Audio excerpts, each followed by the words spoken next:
Коллеги, всем огромный привет! Добро пожаловать ко мне на канал.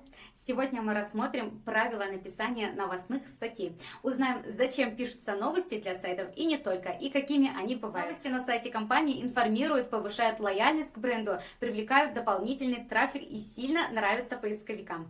Игнорировать их не стоит, более того, нужно стремиться к привлекательному оформлению новостного повода и использовать для этого простой и понятный алгоритм. Полноценная новостная решает важные задачи. Веб-новости информируют. Самый очевидный момент, который в принципе и объясняет необходимость написания новостей на сайт. Многие реально интересуются новостями отрасли и событиями из жизни компании, а потому нужно постоянно подкармливать читателя свежими порциями и информации. Свежие новости повышают лояльность к бренду. Посетитель видит, что сайт живой. Например, что вы подумаете, наткнувшись на пустой или давно брошенный новостной раздел, правильно, у вас сложится впечатление, что эта компания не работает. Да исторические даты статей просто отпугивают клиентов. Элементарная психология. И наоборот, если компания заполняет свой собственный новостной раздел, это явно идет ей на пользу.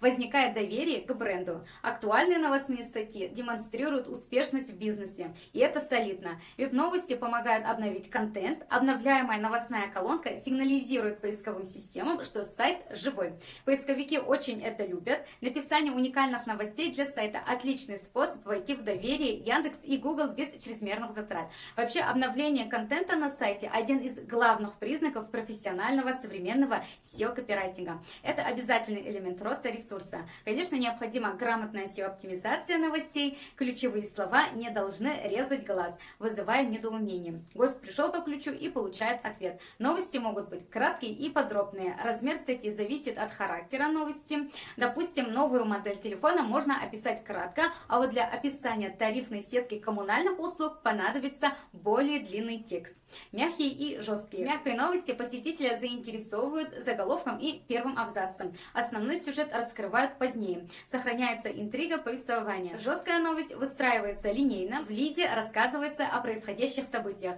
а в основной части статьи сообщаются подробности. И сложносоставные. В новости объединяются несколько логически связанных фактов. Новостные статьи должны быть короче и информативнее обычно. Хороший новостной автор не должен показывать свои эмоции и делать выводы. Тексты должны быть написаны простым, доступным языком. А как написать хорошую новость на сайт, это не особенно сложно. Чтобы материал читали и понимали, можно следовать формуле 5W плюс H. Знать о перевернутой пирамиде и помнить несколько главных принципов. Давайте обо всем по порядку. Любая качественная новость обязана отвечать на ключевые вопросы. Что, кто, где, когда, почему или зачем, как. Как видите, 5 вопросов начинаются с буквы W, а последний с H. Это и есть формула 5W плюс H. Новость можно считать хорошей, если в ее начале даются ответы хотя бы на 3 вопроса. Остальные раскрываются следом. Практикуясь в создании новостей, проверяйте себя, пропуская свой текст через эти вопросы. Лучше всего читатели воспринимают новость, когда для ее структуры использована перевернутая пирамида. Самые первые и главные вопросы раскрыты в начале текста и максимально полностью. Ответы на остальные вопросы даны ниже и часто в ограниченном объеме. Каждый ответ – отдельный факт, начинающийся новым абзацем. Преимущество такой структуры для читателя – возможность быстро получить максимум информации, прервать чтение в любой момент времени. А если запоминать структуру пирамиды и формулу не хочется, можно следовать иному алгоритму. Чтение новости при этом остается максимально удобным для читателя.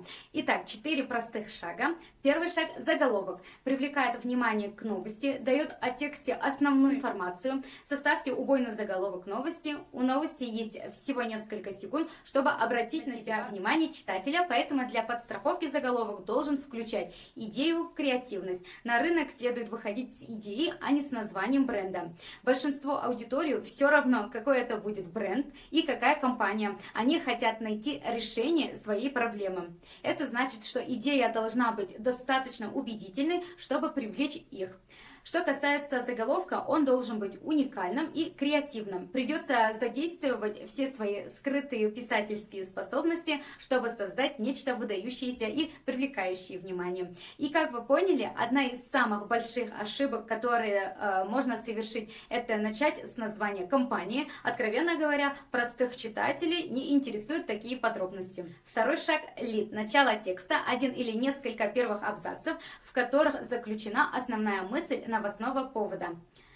Первый абзац новости самый главный. В этом пункте необходимо подчеркнуть важность темы и начального абзаца. Двух вещей, которые могут гарантировать успех новости. Тема должна быть обозначена в первых нескольких словах, а суть истории изложена уже в начальном абзаце. Никаких тизеров или долгих вступлений. Историю нужно начинать с первого же абзаца. Поэтому никакой воды. Захватить внимание читателя необходимо с первых предложений. Вместо того, чтобы ходить вокруг да около, факты нужно излагать быстро и лаконично. И тогда шансы этой истории попасть из папки входящих на редакционные совещания резко увеличатся. Вполне возможно, что у читателей или журналистов, ну и так далее, не будет времени прочитать весь текст, поэтому чем быстрее автор перейдет к сути, тем лучше. И первый абзац может быть кратким содержанием целой истории. Также первый абзац должен привлечь и удержать внимание читателей. Если человеку нужно прочитать 3 абзаца, прежде чем он доберется до сути текста, вероятно, он бросит еще до того, как дойдет туда. Нужно писать для читателей, а не пытаться продавать продукты. Это не то же самое, что и написание текста объявления. Для написания этой новости должна быть причина. Не стоит выражать свои личные мнения, только факты. Третий шаг – текст новости. Это самое важное, и относиться к нему нужно соответственно. Судьба продукта зависит от автора новости, и он не может позволить себе работать спустя рукава. Иначе проект ждет провал.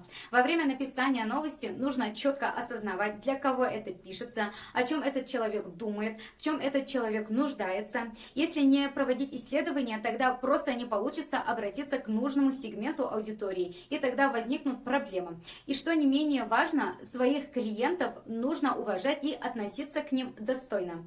Продавец и покупатель находятся на равных, или даже продавец чуть ниже, потому что именно он зависит от покупателя. Эту позицию нужно отразить в своем тексте и никогда не забывать о том, что в конце концов потенциальные покупатели просто хотят решить свои проблемы. Нужно определить и использовать в тексте ключевые слова, которые люди используют для поиска похожих новостей или продуктов. Так что исследование ключевых слов определенно поможет. Четвертое – это background. Дополнительная, часто малозначимая или справочная информация, либо заключение. Оформляется так же, как в простой статье, с чего все начиналось, что предшествовало и какая взаимосвязь. Обе схемы имеют единый принцип построения новости. Просто во втором варианте не нужно вспоминать о вопросах и пирамиде. Если новостные статьи пишутся с целью увеличения продаж, то надо публиковать ссылки на ресурсы продавцов.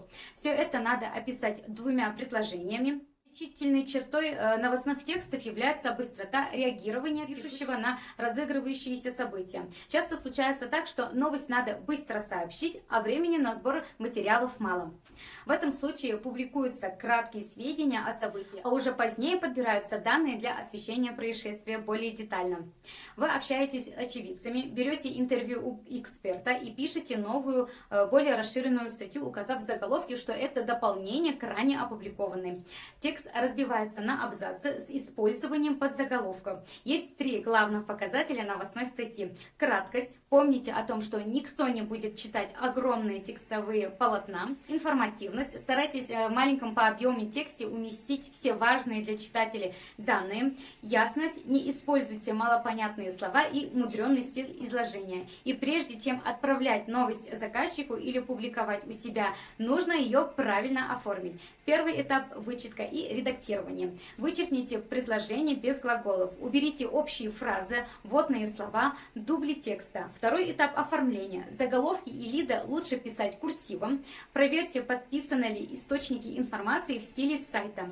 Третий этап – сопровождение. Добавляете фотографии с мест события, публикуете другие статьи по теме новости. Отслеживайте актуальность события и поддерживайте ее статьями.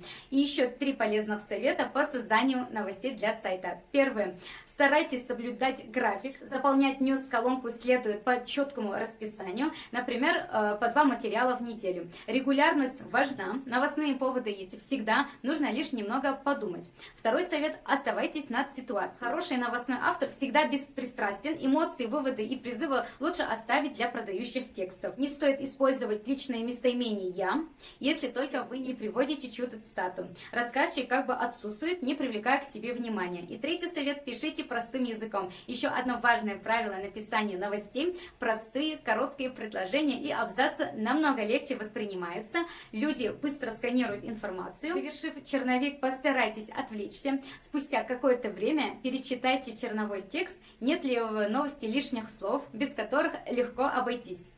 Нашли? Решительно удаляйте. Вот так выстраивается работа по созданию новостей. Даже если вы сами не станете писать новости, то найдете толкового автора, с которым будете сотрудничать. Зато теперь вы понимаете, что к чему, сможете правильно дать задание и проверить его.